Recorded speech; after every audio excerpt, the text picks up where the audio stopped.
Assalamualaikum warahmatullahi wabarakatuh. Innal hamdalillah nahmaduhu wa nasta'inuhu wa nastaghfiruh wa na'udzu billahi min syururi anfusina wa sayyiati a'malina. May yahdihillahu fala mudhillalah wa may yudlilhu fala hadiyalah. Asyhadu an la ilaha illallah wahdahu la syarikalah wa asyhadu anna Muhammadan abduhu wa rasuluh alladzi la nabiyya wa la rasula ba'dah. Bapak-bapak, ibu-ibu, hadirin ikhwatu iman, jemaah kajian iktikaf yang mudah-mudahan senantiasa diberikan keberkahan oleh Allah Subhanahu wa taala. Alhamdulillah, pada malam hari ini, malam yang ke-21, Allah memberikan kesempatan kepada kita, keinginan dan kemampuan kepada kita untuk duduk bersimpuh, bermajlis di tempat yang insya Allah diberkahi dan disucikan Allah Subhanahu wa ta'ala, dengan harapan bahwa apa yang kita lakukan pada malam hari ini dicatat oleh Allah sebagai amalan soleh, amal yang bisa mendatangkan kebahagiaan bagi kita, baik dalam kehidupan dunia ataupun dalam kehidupan akhirat. Amin ya Allah ya rabbal alamin. Ikhwanu fiddin arsadakumullah. Tema kajian kita pada kesempatan ini adalah menghindari ketidakberkahan diri. Menghindari ketidakberkahan diri. Ikhwatu iman arsadakumullah. Setiap muslim tentu sangat mengharapkan bahwa seluruh kehidupan kita ini itu senantiasa diberkahi oleh Allah Subhanahu wa ta'ala. Itu tidak terbantahkan. Kita menginginkan bahwa segala hal, ya, semua situasi, kondisi yang kita lalui dalam hidup ini itu senantiasa berada di dalam berkahnya Allah Subhanahu wa ta'ala. Kita ingin umur kita yang Allah anugerahkan kepada kita itu umur yang diberkahi. Kita ingin pekerjaan yang Allah berikan kepada kita pun pekerjaan yang diberkahi. Kita ingin keluarga yang Allah anugerahkan kepada kita pun adalah keluarga yang diberkahi. Kita ingin harta yang Allah anugerahkan kepada kita pun adalah harta yang diberkahi. Betul Bapak Ibu? Jadi segala sesuatu yang kita miliki dan kita jalani itu kita sangat berharap diberkahi oleh Allah Subhanahu wa ta'ala. Dan memang kita harus seperti itu. Sehingga betapa luar biasanya istilah berkah itu sampai-sampai setiap kita seorang muslim itu paham betul gitu. Paham betul apa yang disebut dengan keberkahan. Kita sering mendengarnya, kita sering mengatakannya. Bahkan istilah keberkahan ini barangkali hari ini bukan hanya milik kita umat Islam, ya, tapi di luar Islam pun ikut-ikutan sering bilang berkah katanya. Barangkali di luar sana kita sering mendengar orang luar Islam pun sering mengatakan berkah Pak Haji. Nah gitu. Jadi kita sudah paham betul apa yang disebut dengan berkah. Nah secara sederhana yang disebut dengan keberkahan itu atau barokah itu diambil dari kata barokah Pak. Dan barokah itu merupakan gabungan dari 3 huruf. Pertama huruf ba, yang kedua huruf ro, yang ketiga huruf kaf. Ketika digabung itu menjadi barokah. Nah dari kata barokah itu akan muncul beberapa kata yang lainnya. Di antaranya adalah barokah, ada juga birkah. Apa birkah itu? Sumur Pak. Birkah itu artinya sumur. Dan kita tahu bahwa yang namanya sumur itu kan biasanya di dalamnya itu ada airnya Pak. Jadi ada keterkaitan erat antara sumur dengan berkah atau barokah. Di mana keterkaitannya itu? Pertama nih, yang namanya sumur atau katakanlah air ya, yang ada di dalam sumur, salah satu sifatnya itu adalah sifat air itu kan menyejukkan gitu. Sifat air itu menyegarkan, menenangkan. Makanya kalau ada orang kesurupan kan suka diberi minum air itu biar tenang gitu.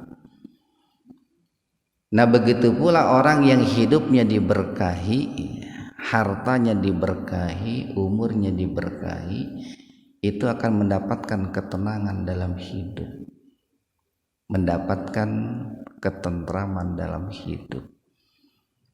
Kemudian yang kedua, yang namanya air yang ada di dalam sumur itu tidak akan pernah bertambah kalau tidak kita ambil Pak. Jadi debit air kubikasinya itu akan tetap segitu manakala tidak kita ambil. Ketika kita ambil 1 ember, baru datang yang baru 1 ember lagi itu. Diambil 5 ember, baru keluar air yang baru 5 ember lagi. Kita ambil 10 ember, datang lagi air yang baru 10 ember. Begitulah air sumur seperti itu.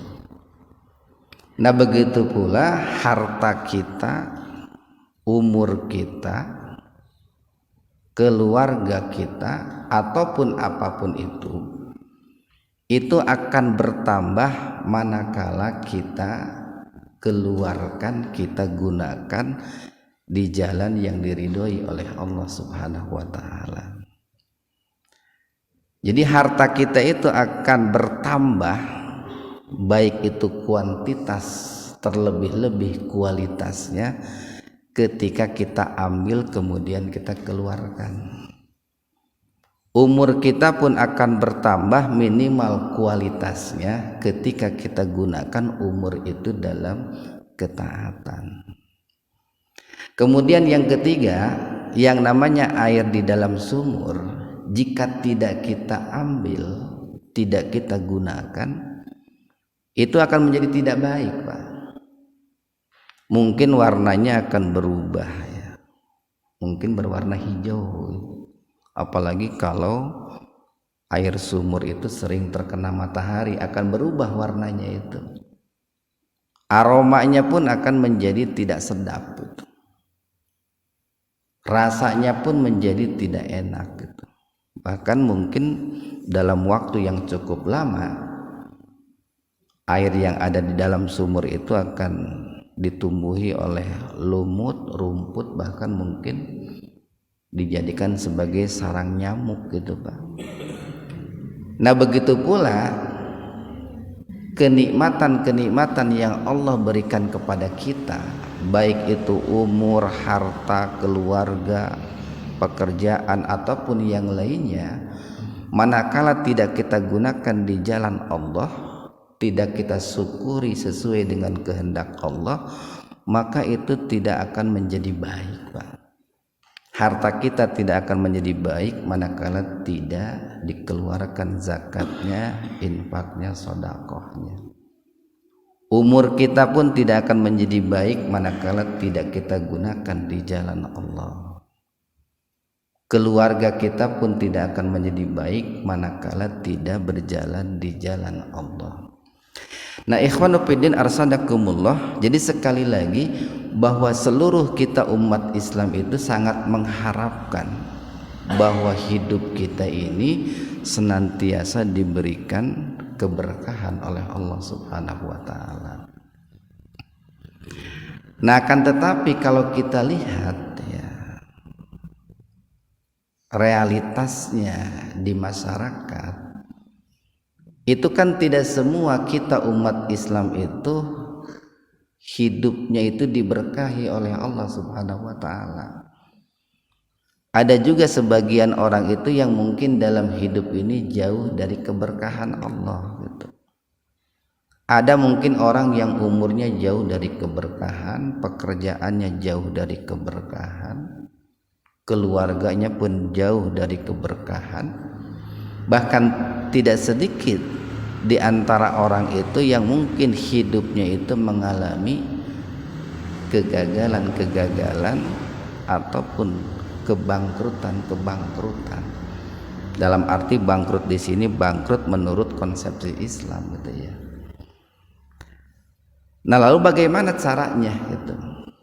Ketika barangkali kita ingin terhindar dari ketidakberkahan dalam hidup, salah satunya adalah kita harus tahu, Pak, bagaimana ciri-ciri orang yang hidupnya tidak diberkahi oleh Allah. Dengan harapan ketika kita tahu bagaimana ciri-ciri orang yang hidupnya tidak diberkahi oleh Allah, kita bisa menjaga diri kita, menjauhkan diri kita dari ciri-ciri orang yang tidak diberkahi oleh Allah Subhanahu wa taala. Apa itu cirinya?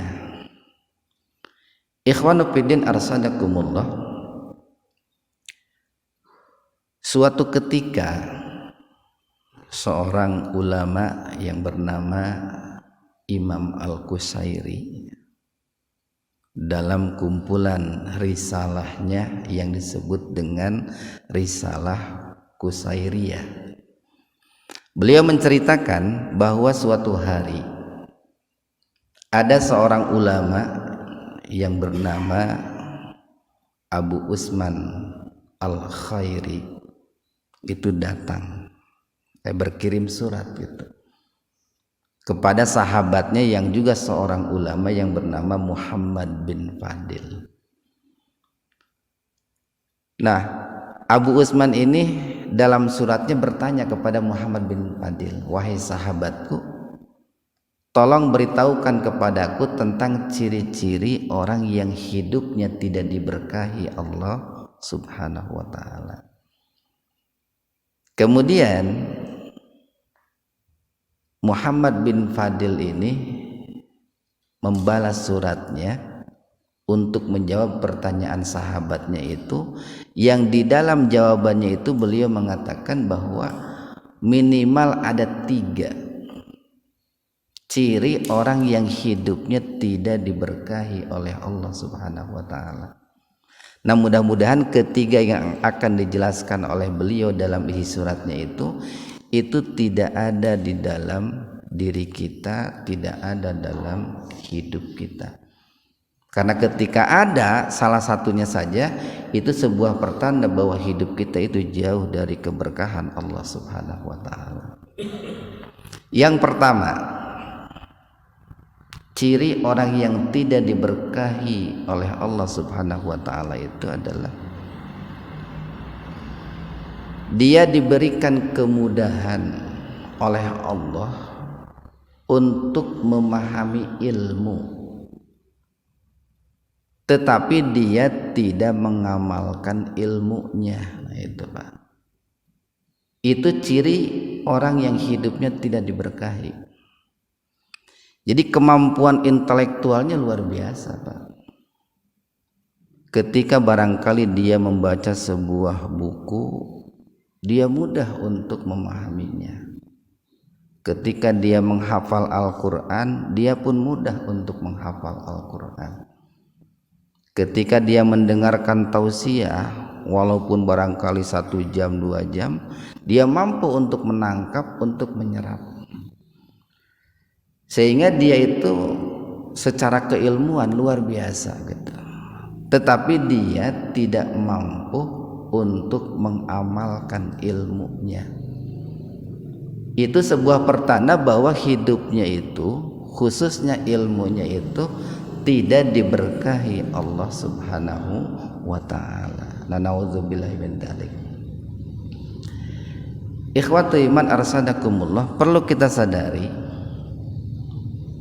bahwa ketika seseorang itu diberikan kemudahan oleh Allah untuk memahami ilmu, itu merupakan nikmat yang sangat besar, itu nikmat yang sangat luar biasa.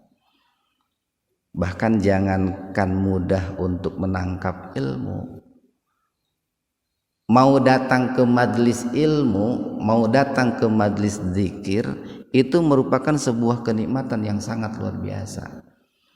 Kita nih saat ini mau datang ke majelis ini sudah nikmat yang luar biasa itu. Terlebih-lebih ketika oleh Allah diberikan kemudahan untuk mempelajari ilmu, itu kenikmatan yang sangat luar biasa. Kenapa? Karena kan tidak semua orang itu diberikan kemudahan oleh Allah untuk mempelajari ilmu. Ada orang itu terhalang mendapatkan ilmu barangkali karena malas. Ada orang terhalang mendapatkan ilmu barangkali karena sibuk gitu, Pak. Ada orang yang terhalang mendapatkan ilmu barangkali karena ekonomi, karena biaya. Mau datang ke majelis ilmu, tapi bagaimana nih kewajiban saya mencari nafkah? Akhirnya dia tidak datang kan ke majelis ilmu. Atau barangkali ada orang yang diberikan kesempatan datang ke majelis ilmu, tetapi dia kesulitan untuk bisa menyerap ilmu itu. Maka ketika orang itu diberikan kemudahan oleh Allah untuk bisa menyerap ilmu, mempelajari ilmu, itu kenikmatan yang sangat luar biasa.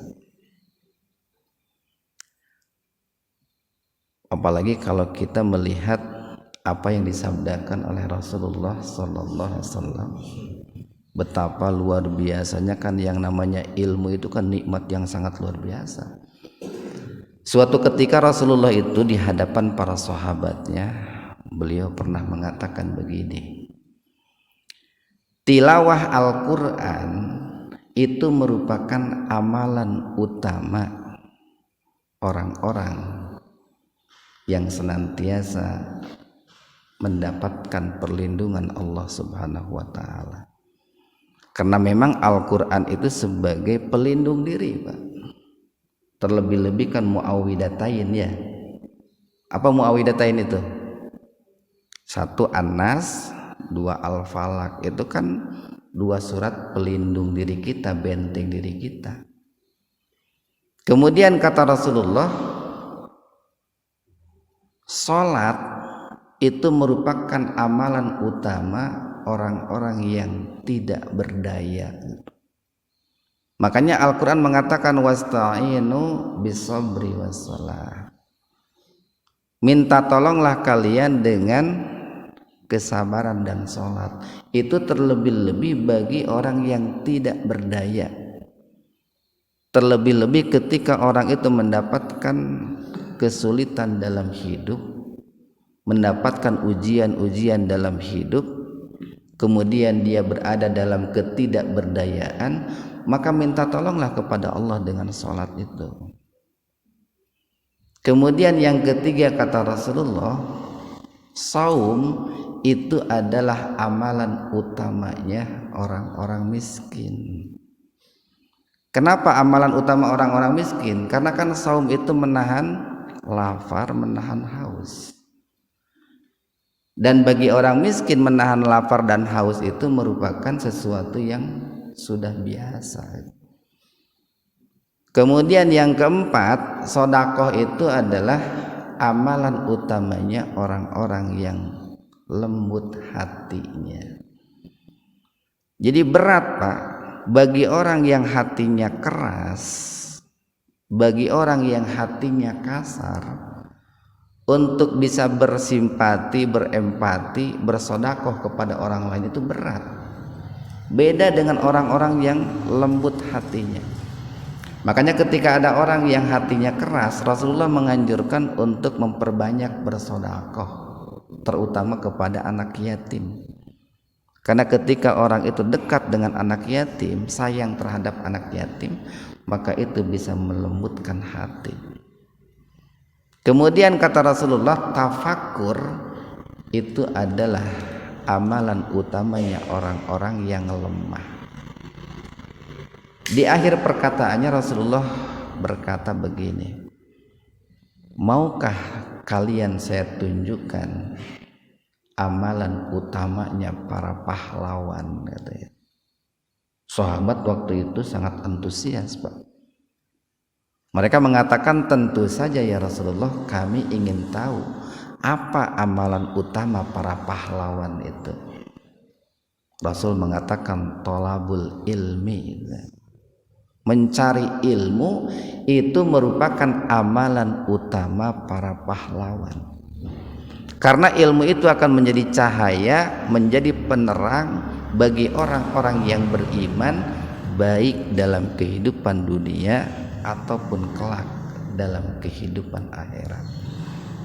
Itu menunjukkan betapa luar biasanya yang namanya ilmu. Makanya dulu Nabiullah Sulaiman alaihi salam itu pernah diberikan 3 pilihan oleh Allah itu. Pertama, Nabi Sulaiman ditawari ilmu kan. Yang kedua, harta. Yang ketiga, tahta. Apa yang dipilih oleh Nabi Sulaiman? Yang dipilih oleh Nabi Sulaiman itu ilmu. Ini tawaran Allah nih.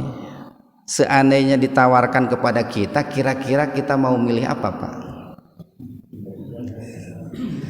Seandainya Allah nawarkan kepada kita untuk milih, sepertinya hari ini kebanyakan orang akan milih harta gitu. Tapi luar biasanya Nabi Sulaiman itu memilih yang pertama ilmu. Dan kita lihat, Pak, dengan ilmu Nabi Sulaiman bisa memiliki harta. Bahkan kan Al-Quran mengatakan harta kekayaan Nabi Sulaiman itu tidak akan pernah tertandingi sampai hari kiamat gitu. Jadi kalau hari ini banyak konglomerat, itu belum ada apa-apanya bila dibandingkan dengan harta kekayaan Nabi Sulaiman. Dengan ilmu Nabi Sulaiman pun dapat tahta. Beliau kan seorang raja. Bahkan kekuasaan Nabi Sulaiman itu tidak akan pernah dimiliki oleh seorang pun, oleh manusia di muka bumi ini. Nabi Sulaiman kan bukan hanya menguasai bangsa manusia, beliau kan menguasai angin, menguasai binatang, bahkan menguasai bangsa jin.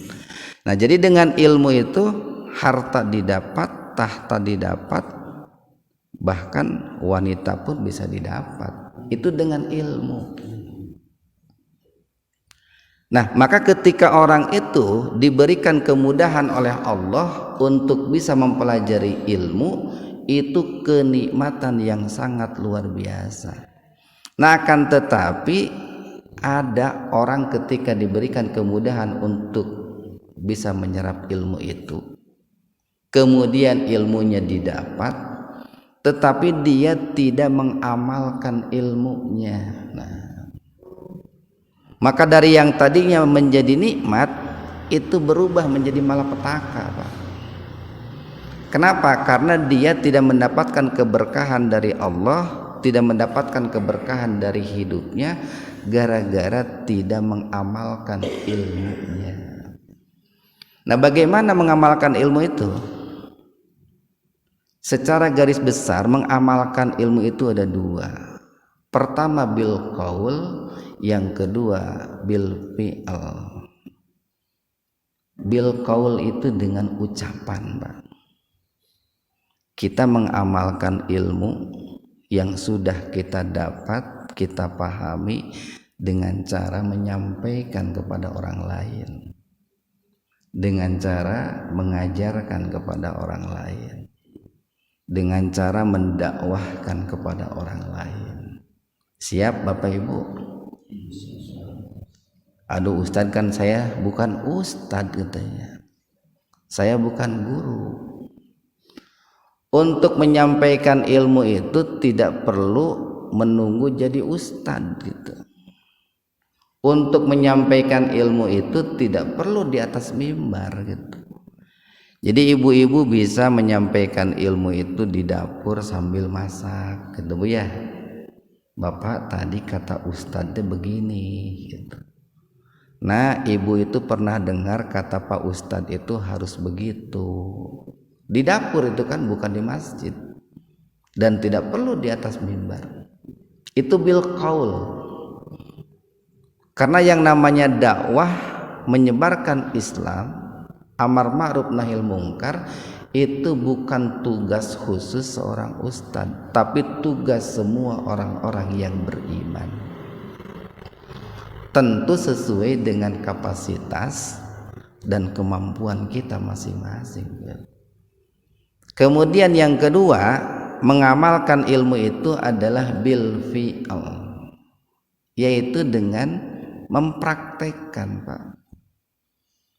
Jadi ilmu yang sudah kita dapatkan, sudah kita pahami, kita kuasai, itu kita praktekkan dalam kehidupan nyata. Kita tahu nih ilmu tentang sholat malam, dirikanlah sholat malam. Kita tahu tentang ilmu tentang silaturahim, lakukanlah silaturahim walaupun hanya melalui HP lah gitu. Kita tahu ilmu tentang zakat, infak, sedekah, lakukanlah zakat, infak, sedekah. Kita tahu ilmu larangan untuk menggibah, hindari menggibah. Kita tahu ilmu untuk menghindari namimah, mengadu domba, hindari namimah itu. Nah, itulah yang disebut dengan orang yang ilmunya itu diamalkan. Itulah orang yang mendapatkan keberkahan dari ilmunya. Tetapi manakala tidak mengamalkan ilmunya, maka dia berada dalam ketidakberkahan hidupnya. Makanya kan pepatah mengatakan, al ilmu bila amalin kasajari bila samalin. Ilmu yang tidak diamalkan itu bagaikan pohon yang tidak berbuah. Menarik sih menarik, Pak. Ketika ada sebuah pohon yang daunnya rindang, itu kan menarik. Barangkali kita ingin berteduh di bawahnya, mata kita pun senang melihatnya. Tetapi akan lebih bagus lagi, akan lebih bermanfaat lagi kalau pohon itu berbuah, kemudian buahnya bisa dinikmati oleh kita. Nah, begitu pula ketika kita punya ilmu, itu kan indah, Pak. Orang lain akan memandang kita itu indah dengan ilmu yang kita miliki. Tetapi akan lebih indah lagi kalau ilmu yang kita miliki itu kemudian kita amalkan dalam kehidupan. Nah, inilah barangkali yang menurut Imam Al-Ghazali, beliau mengatakan, beliau kan mengibaratkan bahwa hati kita manusia itu bagaikan tanah. Beliau menggambarkan ada 3 tipe tanah. Pertama, ada tanah yang siap, ada tanah yang ketika disiram air hujan itu tidak mampu menampung, tidak mampu juga untuk menyerap. Biasanya tanah seperti itu ketika turun hujan itu langsung longsor itu Pak, langsung banjir bandang itu. Kenapa? Karena dalam tanah itu banyak sampahnya biasanya, banyak sampah plastik, sehingga ketika air hujan itu, air itu tidak bisa menampung dan tidak bisa menyerap. Kemudian yang kedua, ada tanah yang ketika disiram air hujan itu siap menampung tapi tidak bisa menyerap. Ada manfaatnya? Ada, minimal kan untuk yang lain manfaatnya itu. Mungkin ketika burung gitu ya mau mandi di situ bisa karena ada genangan air. Orang lewat mau cuci kaki mungkin bisa karena ada genangan air. Tetapi karena ilmu itu tanah itu tidak bisa menyerap air, akhirnya tanah itu ketika ditimpa kemarau dalam waktu yang sebentar saja itu langsung tandus Pak, karena dia tidak punya simpanan air. Nah itu ibarat orang yang mampu diberikan kemudahan mempelajari ilmu, tetapi ilmunya itu tidak menyerap ke dalam jiwanya. Mungkin ketika berdiskusi luar biasa, atau ketika seminar luar biasa, atau ketika ceramah retorikanya luar biasa, tetapi ilmu yang dia sampaikan itu tidak mampu menyerap ke dalam jiwanya. Nah ini kalau menurut Ibnu Mas'ud dikatakan lisanuhum tad'u ilal jannah wa af'aluhum tad'u ilan nar. Lisannya mengajak orang lain untuk masuk ke dalam surga, tetapi kaki dia sendiri malah terperosok ke dalam neraka. Dan itu pertanda orang itu tidak diberkahi oleh Allah dengan ilmunya.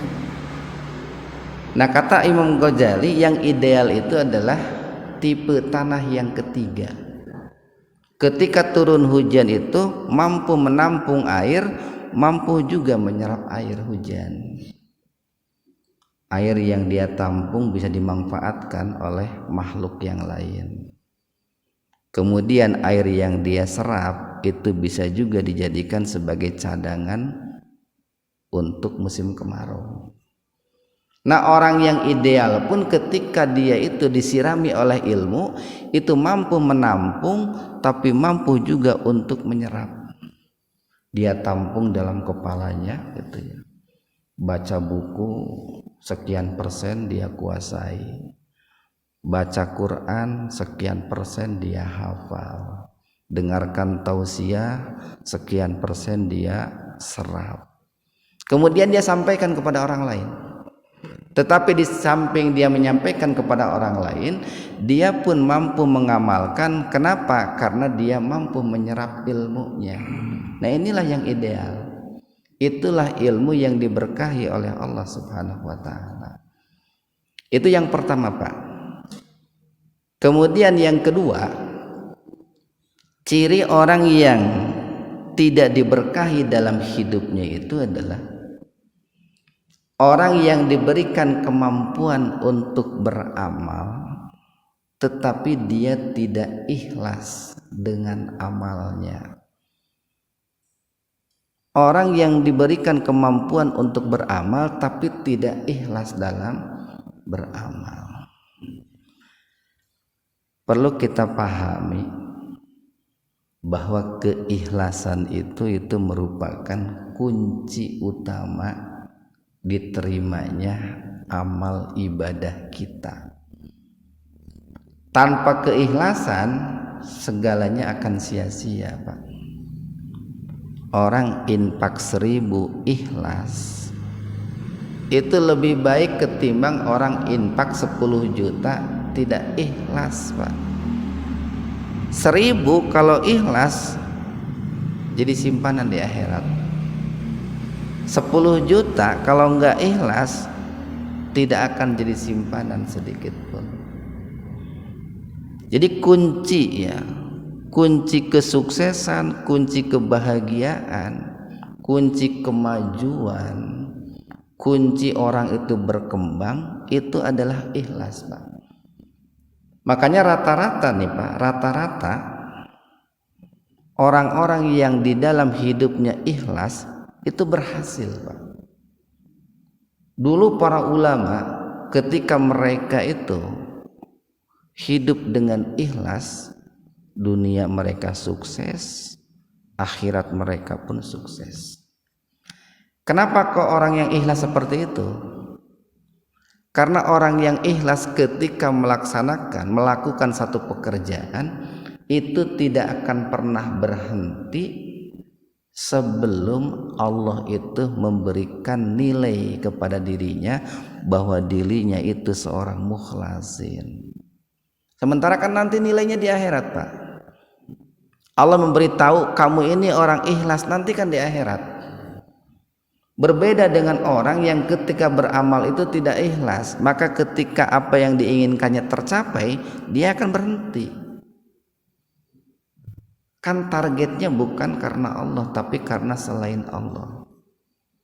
Atau barangkali ketika apa yang diinginkannya tidak tercapai, dia pun akan berhenti karena dia kecewa. Nah, maka sekali lagi, keikhlasan itu adalah kunci kesuksesan, kunci kemajuan, kunci perkembangan. Bahkan kalau kita melihat nih sebuah kisah betapa luar biasanya kekuatan yang namanya ikhlas itu. Dikisahkan seorang ulama yang bernama Hasan Al-Basri. Ini ulama yang sangat terkenal ini. Beliau kalau tidak salah angkatan tabi'in ya. Suatu ketika Hasan Al-Basri itu menunaikan ibadah haji itu, Pak, ke tanah suci. Kemudian di tanah suci itu beliau tertidur di Masjidil Haram gitu. Nah, ketika beliau tidur itu beliau bermimpi. Yang di dalam mimpinya itu mendengar dua percakapan malaikat. Kata malaikat yang pertama, alhamdulillah ya, tahun ini banyak umat Islam yang menunaikan ibadah haji. Dijawab oleh malaikat yang kedua, iya betul katanya. Jumlahnya sih banyak katanya, tetapi sayang tidak ada satupun yang ibadah hajinya diterima oleh Allah Subhanahu wa ta'ala, kecuali hanya satu orang katanya. Itu pun dia tidak berangkat ke tanah suci. Siapa orang itu? Dia adalah Abdullah bin Quhafah itu. Abdullah bin Quhafah seorang tukang sol sepatu itu, yang berasal dari sebuah negeri yang namanya Kufah itu. Terbangunlah itu Hasan Al-Basri itu. Dia merasa kaget dan penasaran, ingin bertemu dengan Hasan Al-Basri itu. Sehingga dia itu berazam, nanti kalau sudah selesai ibadah haji saya mau temui Abdullah bin Quhafah itu. Saya ingin tahu apa rahasianya itu.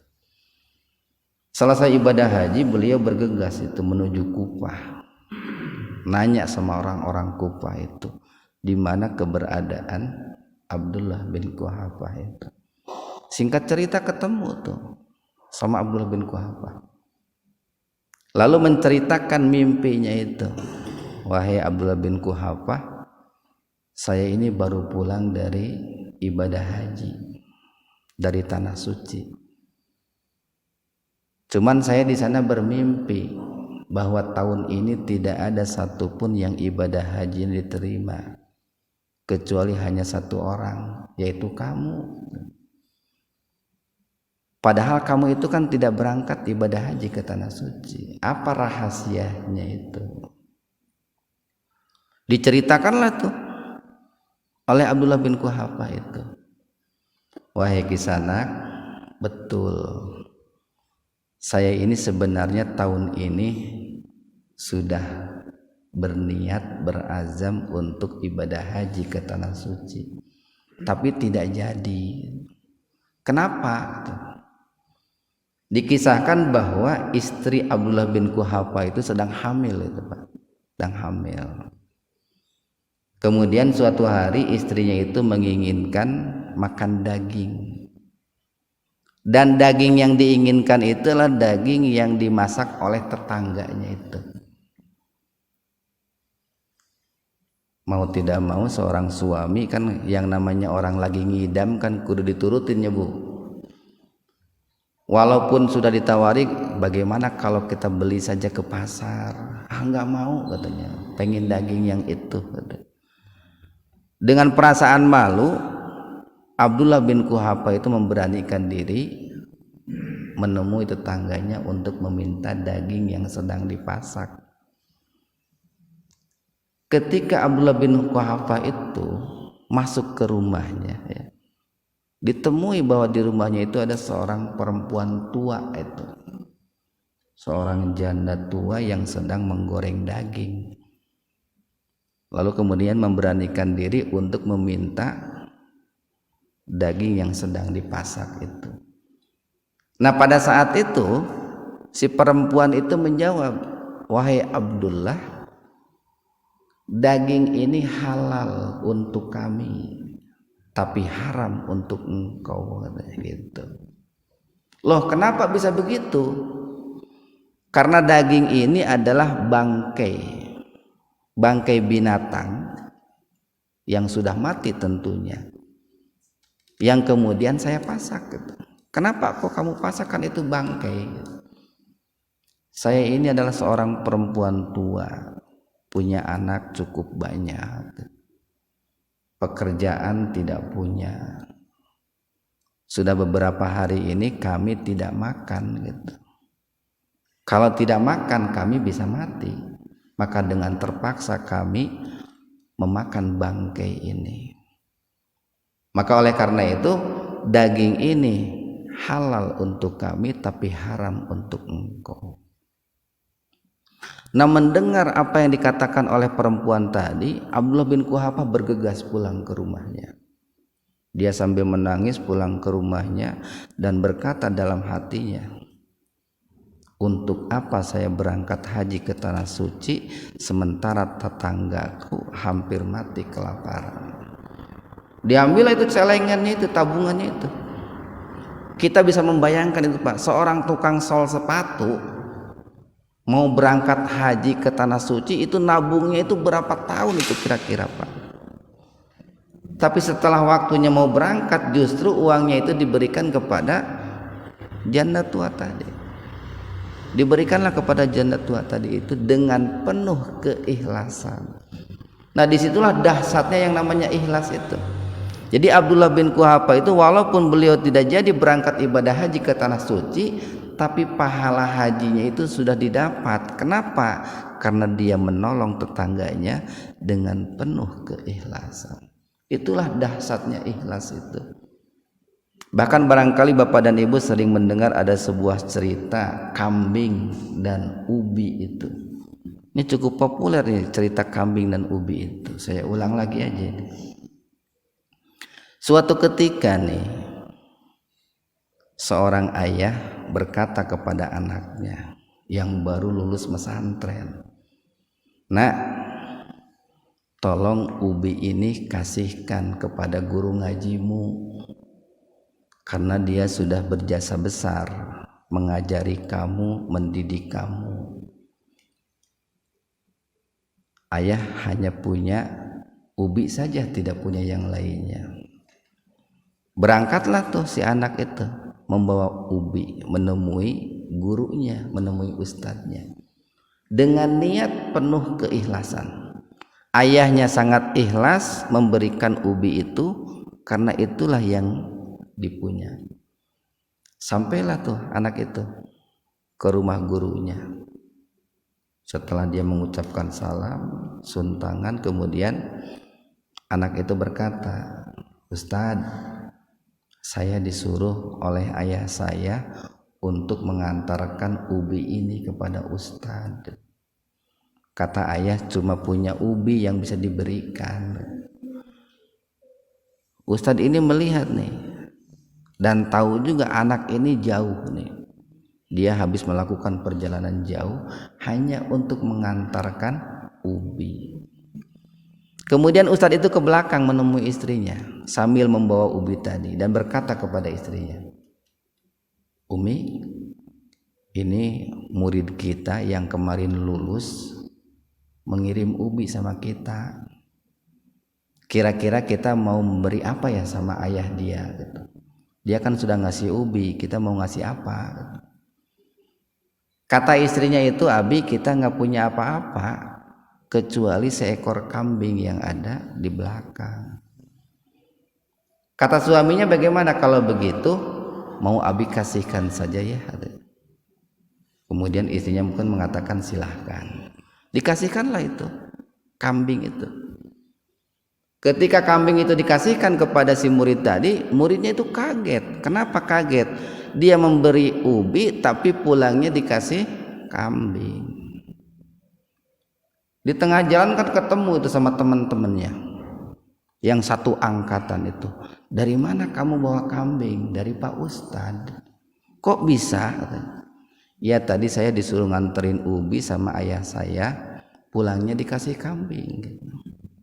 Ceritalah nih temannya itu sama ayahnya. Ayah, tadi teman saya itu ngasih ubi sama Pak Ustadz, pulangnya dikasih kambing. Apa kata ayahnya? Kalau begitu kamu bawa kambing ayah itu yang di belakang, kasihkan ke Ustadz. Dibawa tuh kambingnya itu ke Ustadz. Sama dia pun mengucapkan salam suntangan, lalu mengatakan, Pak Ustadz, saya datang ke sini disuruh ayah untuk memberikan kambing. Kemudian Ustadz itu menemui istrinya, Umi, ini ada murid kita yang ngasih kambing, kira-kira kita kasih apa ya? Ya, kan kita nggak punya apa-apa, kita hanya punya ubi, katanya. Kalau begitu kita kasihkan lagi aja ubinya ya. Dikasihkanlah ubi yang dikeringkan oleh murid yang pertama tadi. Kaget juga nih, si murid ini kaget, kenapa kok ngasih kambing pulangnya diberi ubi. Nah itulah Pak bedanya orang yang ikhlas dengan yang tidak ikhlas. Orang yang pertama memberikan ubi kepada gurunya dengan penuh keikhlasan, pulangnya dapat kambing. Orang yang kedua memberikan kambing tetapi dengan harapan untuk diberi sapi, dia malah dapat ubi. Nah itulah dahsyatnya yang namanya sebuah keikhlasan. Maka ketika kita beramal hari ini Pak, kalau betul-betul amal kita itu ingin membuahkan dengan buah yang indah, kan kita sering mendengar begini, orang yang ikhlas itu akan memetik buahnya yang indah pada waktunya, kan begitu Pak. Maka ikhlaslah dalam beramal. Apapun amal yang kita lakukan, lakukanlah dengan penuh keikhlasan. Itu yang kedua.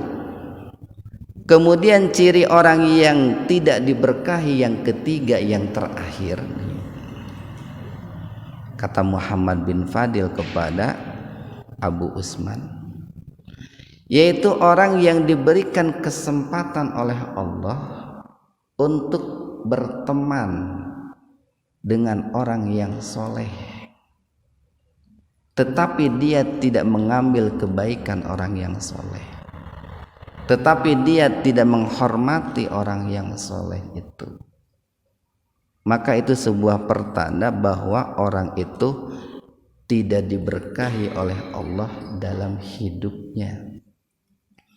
Ikhwanu fiddin arsadakumullah, ini perlu kita sadari bahwa ketika kita nih bertemu dengan seseorang nih, di jalan, itu bukan kebetulan itu Pak, tapi itu adalah sebuah skenario besar dari Allah. Allah lah yang mempertemukan kita dengan orang itu.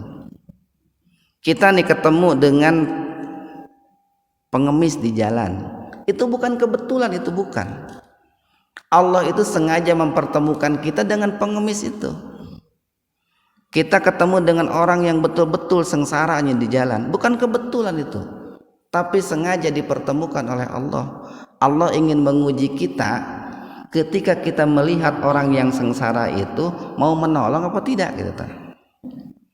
Nah begitu pula ketika kita itu diperkenankan oleh Allah berteman dengan orang soleh, berteman dengan orang yang beriman dan bertakwa, itu bukan kebetulan tapi itu nikmat dari Allah Subhanahu wa taala. Kenapa? Karena Nabi mengatakan begini, al arwahu junudu mujannadah.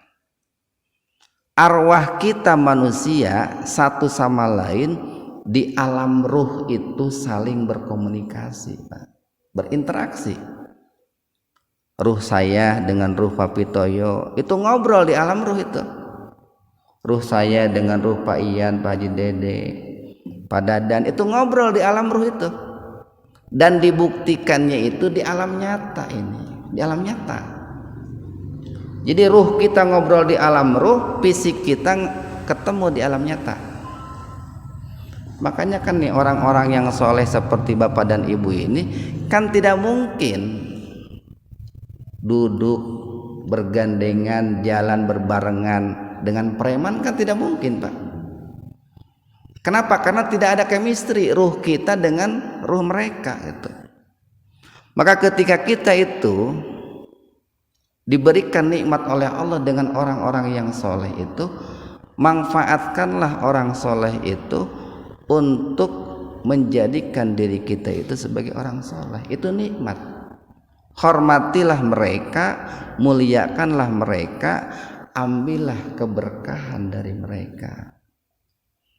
Ini kalau kita melihat nih sebuah kisah seorang sahabat, namanya itu Ibnu Abbas itu, Pak.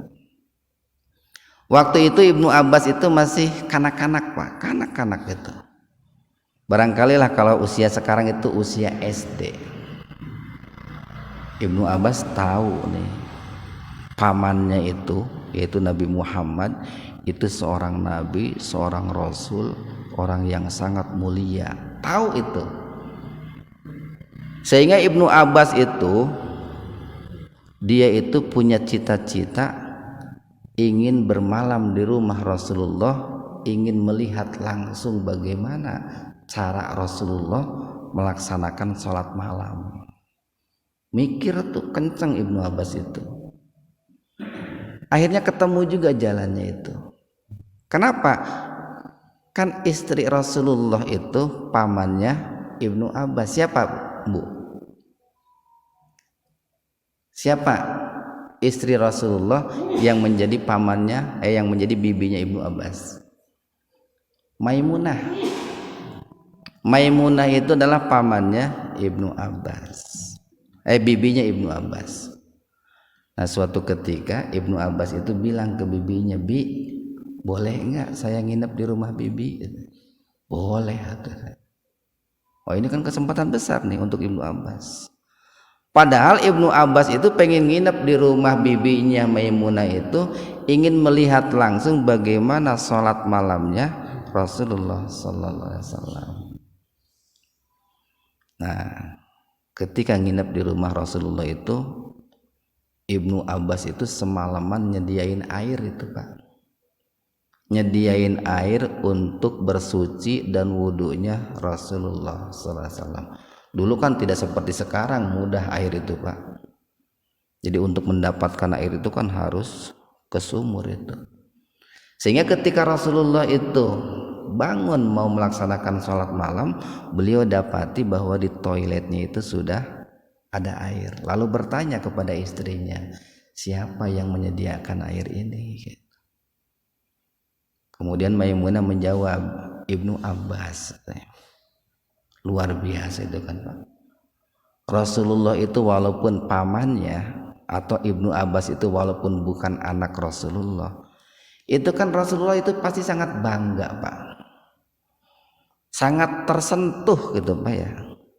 Orang tua mana tuh yang melihat anak sekecil itu dia bangun tengah malam demi menyediakan wudunya Rasulullah sallallahu alaihi wasallam. Kemudian Rasulullah itu memegang kepalanya itu mengusap sambil mendoakan. Ada yang hafalin doanya nih? Doanya itu tercantum dalam hadis sahih riwayat Al-Imam Bukhari dan Muslim. Allahumma faqihhu fiddin wa 'allimhu ta'wil. Ya Allah, jadikanlah anak ini yang faqih tentang agama dan berikanlah dia kemampuan untuk mentakwil, mentafsir Al-Qur'an. Yang mendoakan kan Nabi ini, yang mendoakan itu bukan orang biasa. Maka pantaslah kalau di kemudian hari itu Ibnu Abbas itu menjadi seorang mufasir terkemuka, Pak. Karena doa Rasulullah sallallahu alaihi wasallam, bahkan Rasulullah melabeli beliau itu kan sebagai turjumanul Quran ya. Orang yang punya kemampuan luar biasa di dalam menerjemahkan, menafsirkan Al-Qur'an. Nah, ikhwanu fiddin arsalakumullah, maka oleh karena itu nih, setelah kita mengetahui bahwa 3 ciri orang yang hidupnya tidak diberkahi oleh Allah Subhanahu wa taala. 1, apa Pak? Diberikan kemudahan untuk mempelajari ilmu tetapi tidak mengamalkan ilmunya. Kedua, diberikan kemudahan untuk beramal tetapi amalnya tidak ikhlas. Ketiga, diperkenankan oleh Allah berteman dengan orang soleh tetapi tidak mengambil manfaat dari kesolehannya, bahkan tidak menghormatinya. Nah, maka sikap kita hari ini, karena kita semua ingin hidup kita ini diberkahi oleh Allah Subhanahu wa taala. Pertama, kita itu kalau mendengar majlis ilmu itu harus semangat gitu. Kan Rasul mengatakan, bergegaslah kalian mendatangi taman-taman surga, kan gitu ya. Taman surga itu majlis ilmu. Dan ketika kita diberikan kemampuan, kemudahan oleh Allah untuk mempelajari ilmu, amalkanlah ilmu kita itu. Berusahalah dengan maksimal untuk mengamalkannya. Kemudian yang kedua, ketika kita mengamalkan ilmu, jaga keikhlasan kita. Karena tanpa keikhlasan itu akan menjadi sia-sia. Bahkan kita bagusnya itu mengingat Pak, mereview ya. Kira-kira dari sekian banyak amal kita itu yang betul-betul ikhlas itu seperti berapa kali itu. Ali bin Abi Thalib kan mengatakan begini, ciri orang yang tidak ikhlas, 1, kalau beramalnya itu diketahui orang, maka dia semakin semangat beramalnya. Tapi kalau beramalnya tidak diketahui orang, maka dia semakin malas dalam beramal. Itu salah satu ciri orang yang tidak ikhlas. Kemudian yang ketiga, ketika kita diberikan izin oleh Allah untuk berteman dengan orang soleh, manfaatkanlah kesempatan itu sebaik-baiknya untuk mendapatkan keberkahan dari orang soleh tersebut. Alhamdulillahirabbil alamin, hamdan syakirin, hamdan naimin, hamdan yuafi ni'amahu wa yukafi mazidah. Ya Rabbana lakal hamdu kama yanbaghi li jalali wajhikal karim wa adimi sultanih. La ilaha illallah wahdahu la syarikalah, lahul mulku wa lahul hamdu, yuhyi wa yumit wa huwa ala kulli syai'in qadir. La ilaha illallah wahdahu la syarikalah, lahul mulku wa lahul hamdu, yuhyi wa yumit wa huwa ala kulli syai'in qadir. La ilaha illallah wahdahu la syarikalah, lahul mulku wa lahul hamdu, yuhyi wa yumit wa huwa ala kulli syai'in qadir. Allahumma innaka afuwun tuhibbul afwa fa'fu anna. Allahumma innaka afuwun, ya Allah, Engkau zat yang maha pengampun, Engkau zat yang maha pemaaf. Tuhibbul afwa, Engkau mencintai orang-orang yang senantiasa memohon ampun. Fa'fu anna, maka ampunilah kami ya Allah. Hapuskanlah semua dosa dan kesalahan kami ya Allah. Ya Hayyu Ya Qayyum, wahai zat yang maha hidup dan yang maha bertanggung jawab atas kehidupan seluruh makhluknya. Nastagisu, kami mohon pertolongan kepadamu ya Allah. Aslihna fi kulli sa'niha, perbaikilah seluruh urusan kami ya Allah. Perbaikilah seluruh urusan dunia kami, perbaikilah seluruh urusan akhirat kami. Wala takilna ila nafsi tarfata aina, dan janganlah engkau timpakan kepada kami persoalan-persoalan yang di luar batas kemampuan kami. Rabbana la tuzigh qulubana ba'da idh hadaitana, ya Allah janganlah engkau sesatkan hati kami setelah engkau berikan hidayah kepada kami. Wahab lana innaka antal wahab lana min ladunka rahmah, dan karuniakanlah kepada kami dari sisimu rahmat. Innaka antal wahhab, sesungguhnya engkau dat yang maha pemberi rahmat. Rabbana hablana min azwajina wa dzurriyyatina qurrata a'yun, ya Allah karuniakanlah kepada kami, istri kami, anak kami, keturunan kami, orang-orang yang bisa menyejukkan kami, orang-orang yang bisa menyelamatkan diri kami. Waj'alna lil muttaqina imama, dan jadikanlah kami menjadi imam untuk orang-orang yang bertakwa, dan jadikanlah orang-orang yang bertakwa menjadi imam untuk kami.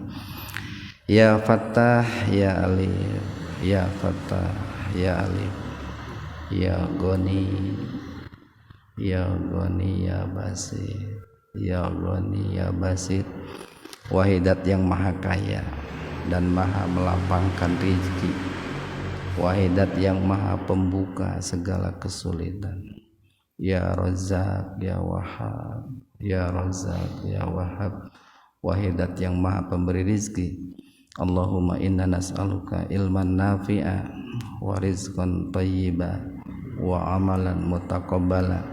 Allahumma inna nas'aluka rizqan katsira halalan thayyiban mubarakan fih. Rabbana atina fid dunya hasanah wa fil akhirati hasanah wa qina adzabannar. Ya mujibad da'wat wa ya mujibas sailin, wahidat yang maha pengabul doa, wahidat yang maha pengabul permohonan, kabulkanlah semua doa dan permohonan kami. Sekian, assalamualaikum warahmatullahi wabarakatuh.